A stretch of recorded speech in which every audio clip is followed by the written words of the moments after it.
Yeah. It's like she just wandered in after 2 years, did a triple axel, called her coach, and he said, "Oh, hi, how you doing?" Person I'd never met before who has had no success ever in their life and never done anything. Come on in. Let's try for the Olympics. Yeah, This is what they're presenting it. Yeah. This is why it gets my pressure up. And I'm saying this, and no one else is going to tell you this. They're going to tell you all the other things to try to make you feel happy. And I'm not saying I don't want people to be happy. I'm not saying I want you to be happy. And she looks pretty darn happy right now, doesn't she? Yep. She looks pretty darn excited. Yeah. She's only 24. And she's got a whole lot of life of happiness to go on. Right. But she had to go through. What is up, everybody? What is up? And welcome back to the Fodder Podcast. How are you doing this week? I'm doing pretty great, honestly. Yeah, I haven't been to school for like 2 weeks now. So you're feeling nice and relaxed. Yeah, it's great. Taking it in. We're doing a school transition. We'll talk about that maybe at some other time, but not right now. But we're going. But the great thing about that is we get to go to a new space that's actually really great for you and great for what you want to do. Right. Because you want to look, not you want to, you are moving into the space of being an entertainer, performer, an actor that takes over the world.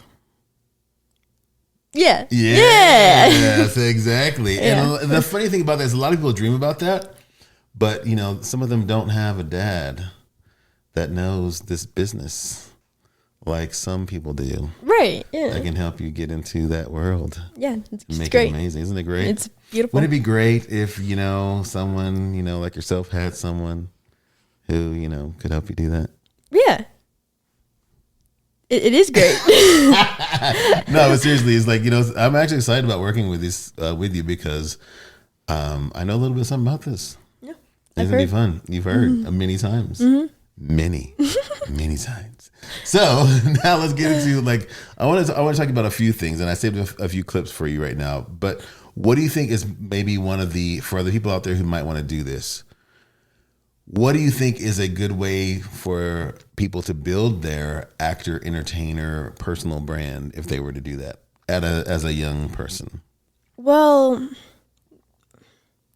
I don't really know. There was this one thing that I saw, and it was like a casting director on TikTok, and she was like, I'm more likely to hire you if you already have something going. Like you already have a TikTok account or that has like a decent amount of followers or, a YouTube, so maybe start there, I would say. So they're saying, basically what they're saying, this is for, you people out there in entertainment speak. Cause you know what? They were doing this like back when I was starting. It just wasn't as loud and pronounced as it is right now. Doing what? Like saying, well, you need to already have back then it was an email list. You need to have an email list of, 500 to 1,000 people. You need to sell out these shows at this venue or that venue. You just sell this many albums, all this other stuff before, right? Mm-hmm. Now, let me tell you guys something that they're not going to tell you out there in real life. You can have all that stuff. Because I did. I sold out the Viper Room, which is a club in LA. I sold out the Troubadour, which is a thing in LA. I sold out the Mint, which was another club that was in LA. And I had the email list. I did all the things. But you can have those things and still not get it. So what's the best thing you can do? I feel the best thing here, I'm going to tell you. I think the best thing you can do right now is to build your own business, to build your own platform. And if you happen to get a role or you happen to get invited to be on a production, great. But like IShowSpeed right now, he doesn't need anybody's casting. Yeah. Matter of fact, they would pay him to be on the show. Yeah. Same thing with Kai Cenat. Same thing with Zendaya or anyone else, right? Right. They would pay them to be on the show. So you need to build your own brand like the casting director. And if the casting director, you know what's funny about that? I'm going to tell you a quick story. Do you know Shamar Moore, the what's that show that you're watching? SWAT. SWAT, right? So let me tell you a story about Shamar Moore, right? The guy that's on the show. Right. I was doing a casting call for a show. I don't even remember what the name of the show was, right? I walk in. in my best cool outfit. And there are maybe 4 or 5 other dudes in there because we had reached the callback time, right? The callback. Right. So there's like, for those who don't know, there's a big audition and then there's a callback, right? Where they're like, they whittle it down to like 5 or 6 people and then someone gets to roll out of those people or there's another callback or whatever. So I made it to the callbacks. I walked into the room. And it's so funny. I just remember this. You walk in and everyone's, kind of side eyeing everyone else. Like, you're not going to get this far. I'm going to get this far or whatever, right? My outfits look cooler than yours. That guy's probably not going to get it because, he looks too young or he looks too old or whatever. All this stuff, right? You go. Right. So we're all sitting there, sizing each other up. People are going in, doing their stuff. And in walks, guess who? Shamar Moore. And immediately he came and sat down with us. Everyone got quiet. And they said, when he came out, the casting director, when he was sitting down there and he signed in, casting director comes from behind, from the whatever room thing, right? Right. She goes, "Oh, Shamar, it's so good to see you. Do you guys mind if we kind of just get him in? He's got to go to whatever." Right? So he goes in and we all like, well, this is done.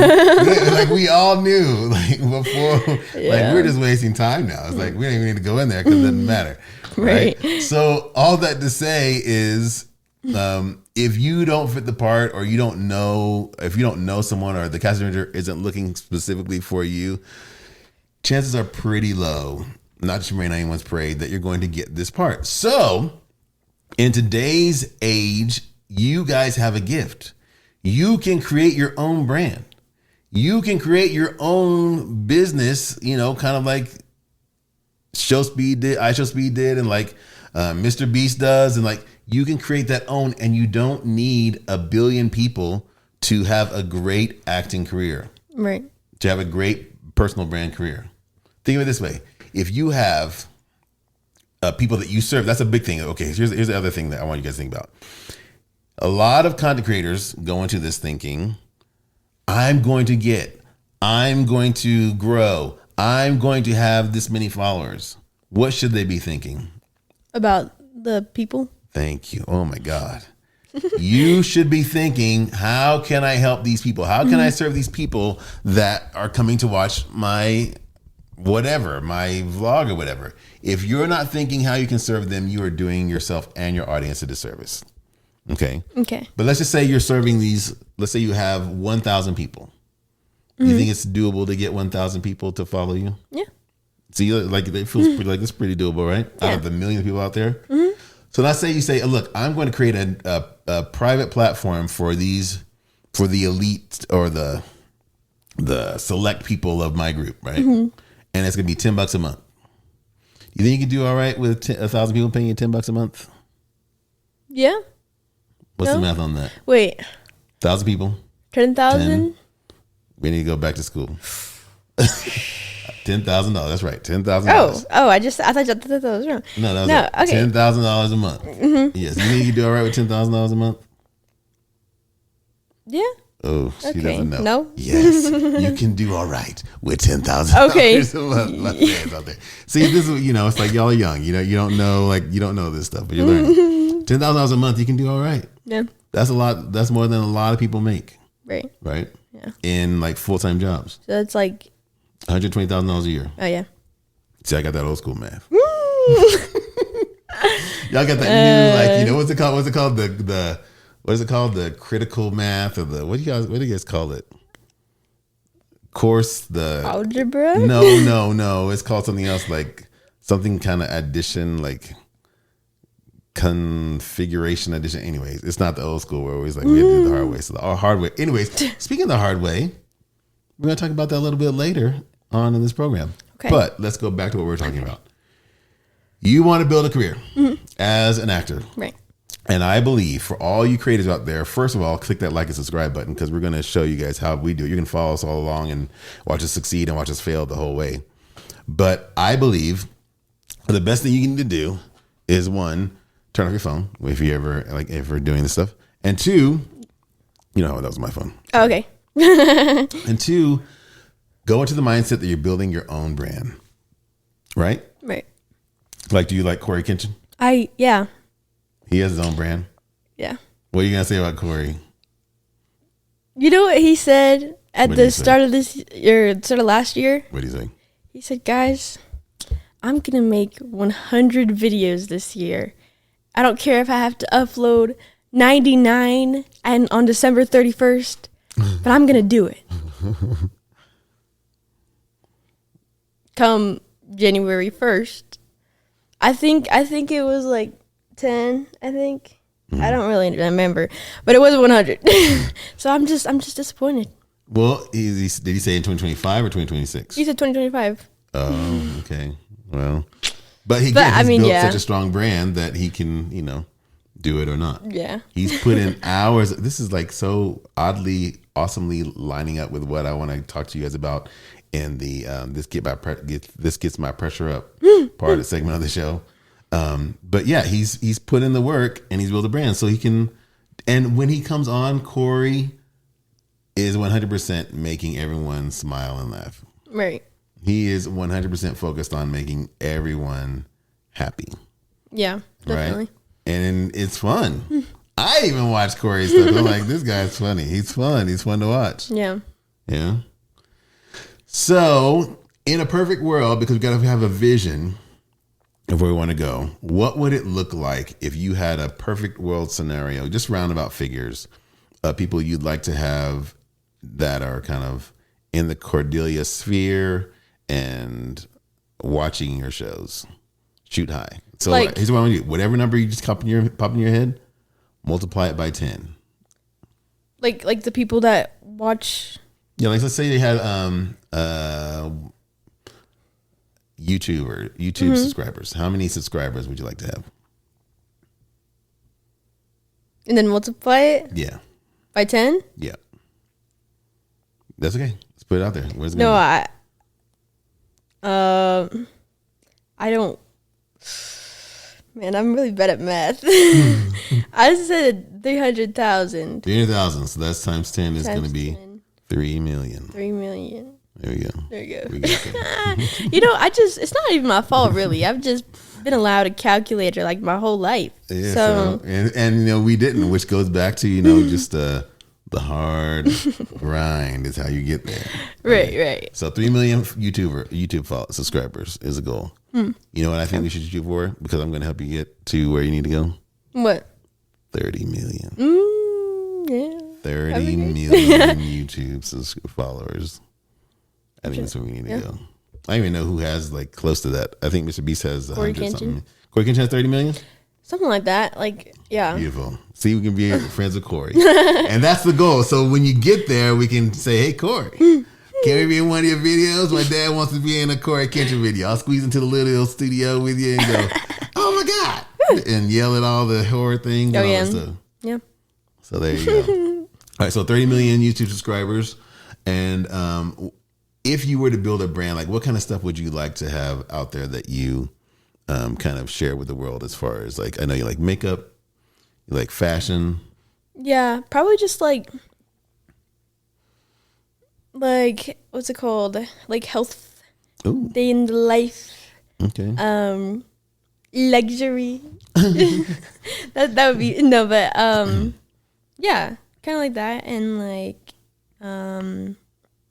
yeah, just like makeup and fashion. I really like fashion. I want to get into fashion more. Okay, so Yeah. you're getting fashion like Kai Cenat, but your own fashion.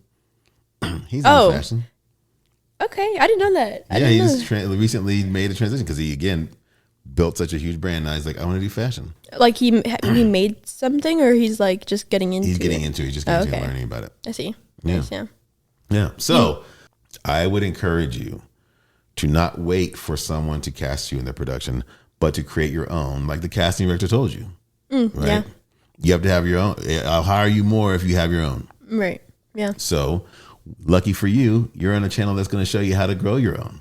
And we're going to share our journey with you. So now let's get to the This Gets My Pressure Up section of the show. Okay. You ready? Yeah. All Let's right, do let's it. watch this together. Okay. I want you to see this, okay? And I might stop you. Actually, I'm going to watch it all the way through. No, I might watch it all the way through, but I might not. Okay. Let's see. Oh, there's a dark side of casting. I wonder what that is. We're not going to watch that. We're going to go straight to the This Gets My Pressure Up section of the show. Okay, so come on, load here.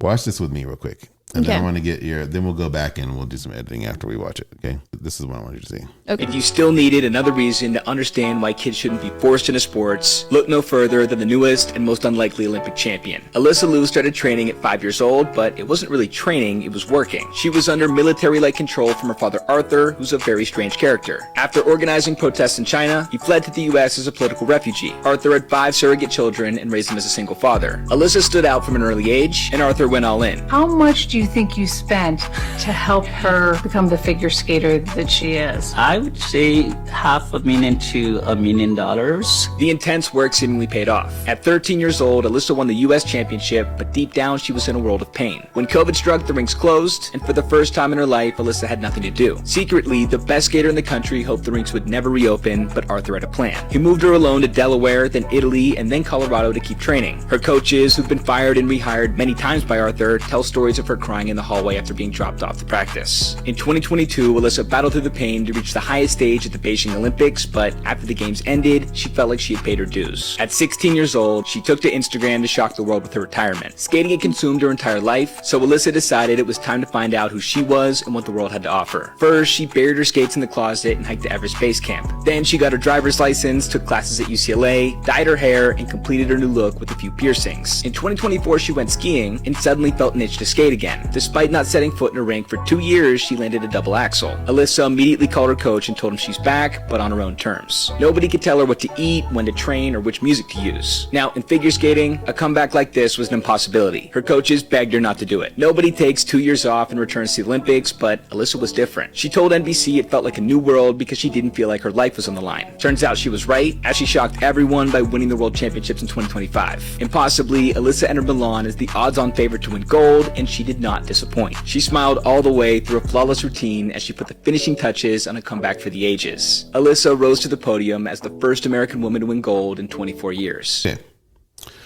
So, this gets my pressure up. Oh, okay. You know why this gets my pressure up? Why? Let's break it down, chilling, shall we?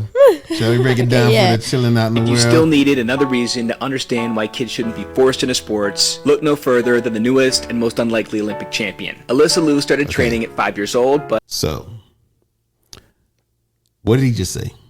He said, if you need a reason to understand why kids shouldn't be forced into sports, look no further than Alyssa Liu. Okay. So, he's implying that at 5 years old, her dad forced her into sports. Isn't that what you said? Mm-hmm. Forced into sports. That sounds pretty heavy, right? Okay. So we do this. We already have a negative connotation on sports. Or here's the thing, and you understand this as a parent, and you parents out there will understand it as well. When your children have an aptitude to do something, it is our responsibility to help you do it. And you're not going to always enjoy it. Yeah. Are there things you've done where you've enjoyed every day? No. Because that's life as a human being. Yeah. And on those days, we have to go, you know what? We're going to go anyway because that's what we need to do to get better, right? Mm-hmm. Yeah. Then he continues to bash this parent who, okay, I'm just going to keep going. Okay. But it wasn't really training, it was working. She was under military-like control from her father Arthur, who's a very strange character. After organizing our military control. He wasn't there. By her father Arthur, who is a very strange character. We're doing too much. Yeah. We're doing too much. Now, I've watched some interviews with Arthur, and I've watched some things, and he was very much like, we're going to get this right. He was, going to her practices because he knew where she wanted to go. She wanted to be an Olympic champion. There are videos of her saying that. Mm-hmm. And he knew to get here, we have to do this. He comes from China. He's an immigrant. And a lot of immigrants and parents that are, kind of from different places that aren't the United States know that in order to help your child to get somewhere, we have to hold them accountable. Now, is it for everybody? It's not for everybody. And that's okay. Mm-hmm. But let's keep going. Okay. protests in China, he fled to the US as a political refugee. Arthur had 5 surrogate children and raised them as a single father. Alyssa stood out from an early age, and Arthur went all in. How much do you think you spent to help her become the figure skater that she is? I would say $500,000 to $1 million. The intense So here's the part where people go, well, he was probably trying to live his dreams through her. He doesn't want to be a figure skater. Yeah. He's a lawyer. There's no point did it say he wants to be a figure skater. What did he want for his daughter? For her to follow her dreams. For her to follow her dreams. So much so that he spent $500,000 to $1 million. And if you're spending that kind of an investment on your child who you know the odds of you getting to where you want to go, and I'm a fan of dream big and whatever. But we all know if you're going to get there, we're going to have to work. Because there are a lot of people who are going to try to keep you from getting there. So he goes there, hires, fires coaches, rehires, whatever. And I know it was a lot. I know it was. Because, she said she was upset and crying through the things, right, to wanting to get there. So let's keep going. The intense work seemingly paid off. At 13 years old, Alyssa... The intense work seemingly paid off. We are just dismissing all the stuff that seemingly paid off. And if you guys can see this, look how small she is. 13. The US championship, but deep down she was in a world Look at her. Look at the other people. Yeah. Do you see the other people? They're pretty big. Yeah. She's tiny and 13 and winning. Yeah. Okay, so she reached the goal. When COVID struck, the rinks closed, and for the first time in her life, Alyssa had nothing to do. Secretly, the best skater in the country hoped the rinks would never reopen, but Arthur had a plan. He moved her alone to Delaware. So the best skater in the country. Best skater in the country. Let's keep going. Let's keep trying to find a way to help you continue to do this and get a higher level. Delaware, Italy, Colorado. He's kind of doing the most. Yeah. In a good way. Yeah. And I get it. I'm not saying that, holding kids accountable to this high level or whatever is what everyone needs to do. I'm not saying that. I'm not saying that, this is the only way to get there. But what I am saying, why this gets my pressure up is because let's finish the thing and then we'll talk some more. Then Italy, and then Colorado to keep training. Her coaches, who've been fired and rehired many times by Arthur, tell stories of her crying in the hallway after being dropped off to practice. In 2022, Alyssa battled through the pain to reach the highest stage at the Beijing Olympics, but after the games ended, she felt like she had paid her dues. At 16 years old, she took to Instagram to shock the world with her retirement. Skating had consumed her entire life, so Alyssa decided it was time to find out who she was and what the world had to offer. First, Okay, so here's another thing I want to say. I think that is great. I think that at 16, she made her goal to the Olympics, right? She'd done whatever she wanted to do. And she's like, I want to take a break. Yeah. Cool, right? But they're painting it as if it was possible without the pain. And that's what gets my pressure up. That's what gets my pressure up. Because it's like, they want, and you'll see this throughout the internet. People are going to go, she skates free now. She wants human connection now. She wants to just have fun and entertain the audience now. And that is great, but it's only possible. Why? Because she was training so much. Because she was training so darn much at a high level. Yeah. So yeah, now she did nothing. She obsessed over skating with her father from 5 to 16 years old. That is 11 years of extreme focus. So much so where she's like, I don't want to do this anymore, blah, blah, blah, blah, blah, and takes a break, right? Take a break, great. So she takes a break, and then watch this. she buried her skates in the closet and hiked to Everest Base Camp. Then Great. she got her driver's license, took classes at UCLA, dyed her hair, and completed her new look with a few piercings. In 2024, she went skiing and suddenly felt an itch to skate again. Despite not setting foot in a rink for 2 years, she landed a double axel. Okay. Alyssa... So despite not setting foot in a rink for 2 years, she lands a double axel. How do you think, after 2 years off, she was able to just walk in there and land a double axel? Because she was training so much? Because she was training intensely for 11 years. It's not like there's some miracle that happened. And Yeah. she's like, I love the sport. Let me go do a double axel. Right. This is the problem. And like the reason why I say this is a problem is because we love to go to the happy part of the story without the pain part. We love to tell people you can be the greatest, just be happy. All right, so we had to switch it up because the battery died on the camera. But so 11 years. Yeah. That's why she was able to. So it's like we can't. The reason why this strike drives me crazy because it's like people are gonna watch this and go, "Oh my gosh! Well, all I gotta do is just have the good feelings and do it because."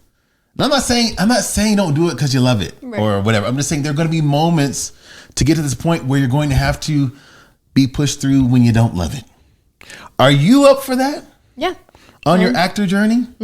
Because you heard because it's like you can't get to the happy part without the pain part. Right. Can you imagine a story, let's say, of the Little Red Riding Hood? You know that story? Mm-hmm. She fights the wolf and saves her grandma, or something like that. Isn't that her? I thought it was just like the wolf eats her grandma. Right. Okay. And then she kills a wolf and saves her grandma. At the end, that's how it Maybe. ends. Okay. I don't know. Yeah. Imagine sure. a story. How fun would it be if you read a story? Little Red Riding Hood walked to her grandmother's house, had dinner, and came home. The end. Yeah. That's boring, right? Yeah. How about Goldilocks and the Three Bears? Goldilocks walked to the bear's house, said, "Hi, how you doing?" They all sat down for porridge, and then they left. The end. Yeah. It's boring. That's boring.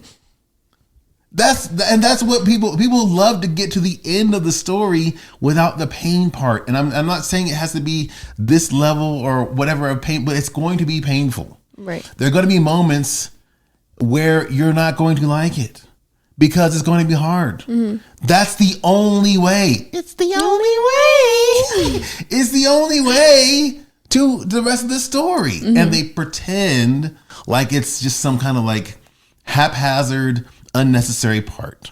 Yeah. Do you see what I'm talking about? Yeah, I do. Let's finish the rest of this.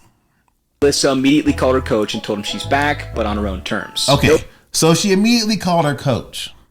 Right. How'd she know her coach? Because her dad got it for her.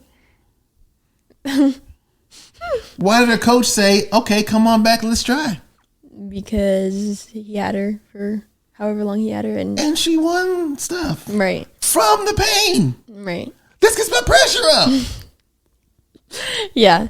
It's like she just wandered in after 2 years, did a triple axel, called her coach, and he said, "Oh, hi, how you doing?" Person I'd never met before who has had no success ever in their life and never done anything. Come on in. Let's try for the Olympics.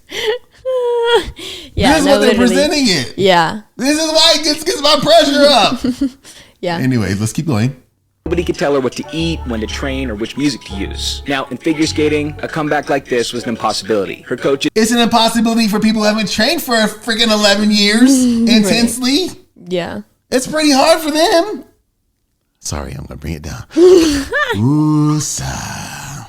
just begged her not to do it. Nobody takes 2 years off and returns to the Olympics, but Alyssa was different. She told Yeah, you know how she was different? Anyways, let's She keep was going. the best in the country. NBC it felt like a new world because she didn't feel like her life was on the line. Turns out she was right, as she shocked everyone by winning the World Championships in 2025. Impossibly, Alyssa entered Milan as the odds-on favorite to win gold, and she did not disappoint. She smiled all the way through a flawless routine as she put the finishing touches on a comeback for the ages. Alyssa rose to the podium as the first American woman to win gold in 24 years. Okay. So.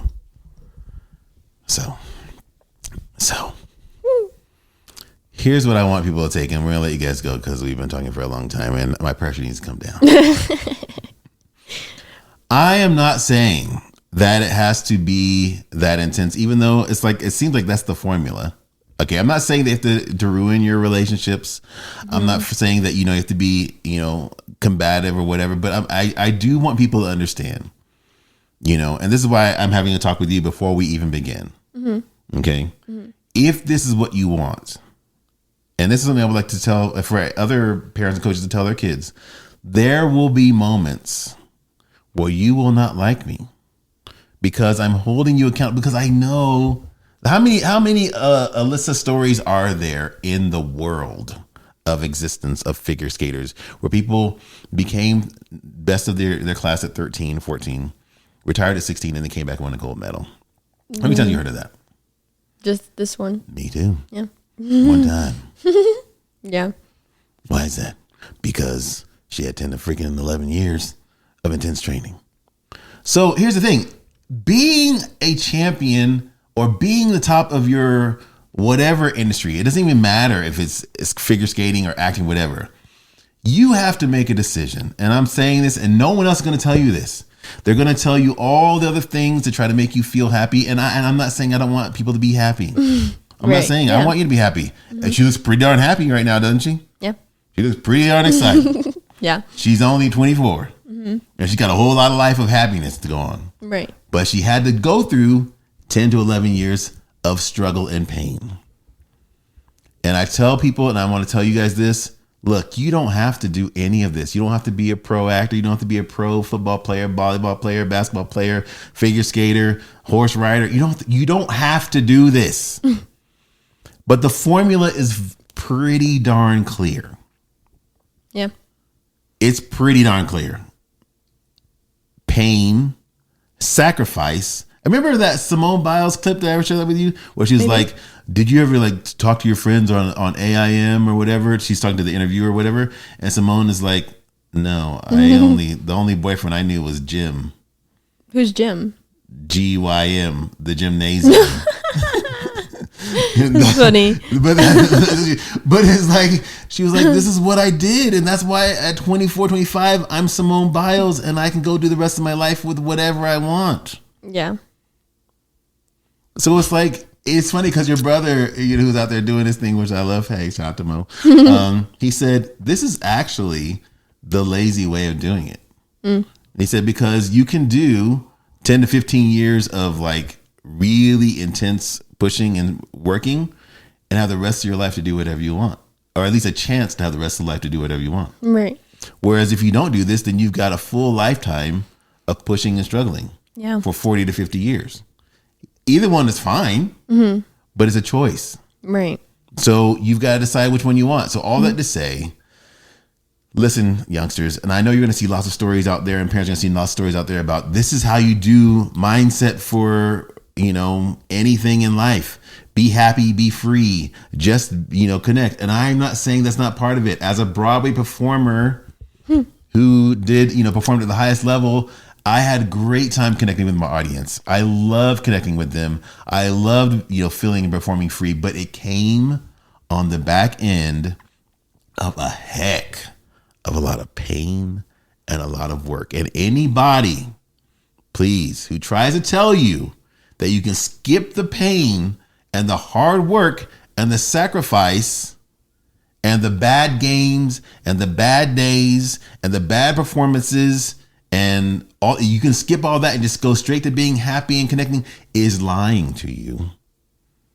And as someone who had to get rid of all those lies, people telling me the same thing and realizing that that's not true, I don't want anyone else to miss out on their dream because they're chasing something that is never happened before in the history of man or womankind. Right. There's no story, and if you find one, share it below, please, on the comments. There is no story out there where it says LeBron James showed up, he really liked basketball. So he just played forever and nothing ever bad happened. He had a wonderful family and things were great and no struggles. And now he's the best in the world. Right. Kobe Bryant just showed up one day. He said, I love basketball. Never struggled, never had bad games, never suffered. He just loved it so much that he became a 5-time world champion. Never. But if you find it, please share those stories, because I mean that we should be modeling. They're trying to model those people that had never had any down, never had any struggles, and became the greatest in the world with no pain, no struggle, no trying to work through anything. I would love to hear that story. Yeah. But until then, Yeah. make sure you hit that like and subscribe button. Yeah. And follow for the Next Fodder Podcast as we go on this journey officially. Now that we have a good school situation and everything that we can set up and make it happen. Yeah. So Yeah. That'd be great. hope this is helpful. We'll see you guys in the next episode. This was fun. And I'm going to try to figure out this battery thing because this is the second time it died on us mid-podcast. Yeah. So anyway. All right. Peace. Like, subscribe. Talk to you later. Bye-bye.